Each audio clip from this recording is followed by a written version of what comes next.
கனவுகளை நிறைவேற்றி இன்னைக்கு புரட்சி படங்களா கொடுக்குற இயக்குநர்கள்லாம் வந்து அவங்க மத்தியில நாமளும் வந்திருக்கிறோம் அப்படின்னு நினைக்கும் போது எனக்கு ரொம்ப ரொம்ப சந்தோஷமா இருந்தது.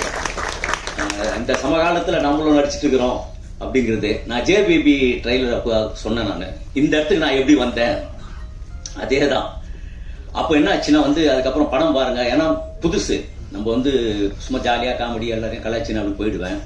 சரி நம்மளும் நடிக்க முடியும் அப்படின்னு சொல்லி தயாரிப்பாளரும் டைரக்டர் சுரேஷ் சாரும் வந்து என்ன நடிக்க வச்சு இன்னைக்கு எங்க வெளியில யார் பார்த்தாலும் ஜே பேபி அப்படின்னு ஒரு அடையாளத்தோட என்னை வந்து பார்க்க வராங்க. ஆச்சரியமா சின்ன பசங்க முதல் கொண்டு எனக்கு ஒரு பெரிய அடையாளமா அந்த இது இருந்தது. எப்படி ஜே பேபி அவங்க வீட்டுக்கு நான் வந்தனோ கொஞ்சம் பக்கத்து வீடு பாட்டில் விடாத வீட்டுக்கு வந்துருங்க அப்படின்னு எங்க கூட்டிட்டு வந்து சென்ட்ரல் விட்டாங்க.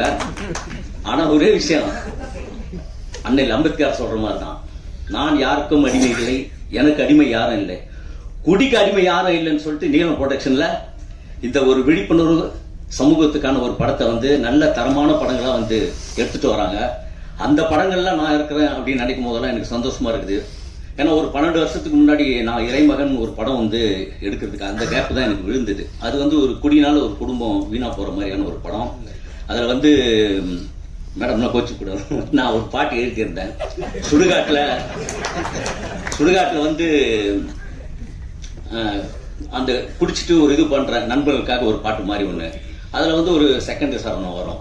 7 மாடி வீடு கட்டி எல்லாரும் வீடும் ஏசி போட்டுட்டு இங்க வந்து படுத்து கிடக்குறான், சாதி மத பேரை சொல்லி சண்டையிட்டு மாணவர்களும் சரிசமமா இங்க தூங்குறான், வந்தா வந்து வாசி, வரலாம் சுகவாசி, எதுவும் இல்லைன்னா அடிக்கு வாசி, ராவா ஊத்திக்கினா நீயும் ஊத்திப்ப, மூஞ்சிய போத்திக்கின்னு முழுசா போயிடுவ, கொஞ்சம் ஒச்சக்கல்லிக்க கொலையை செய்வான், எச்சக்கல் கூட சேராதே, அணவோட முன்னே மகுடி போதாதே, ஜராசிக் பார்க்கல வாக்கிங் போவாது அப்படி எழுதியிருப்பேன்.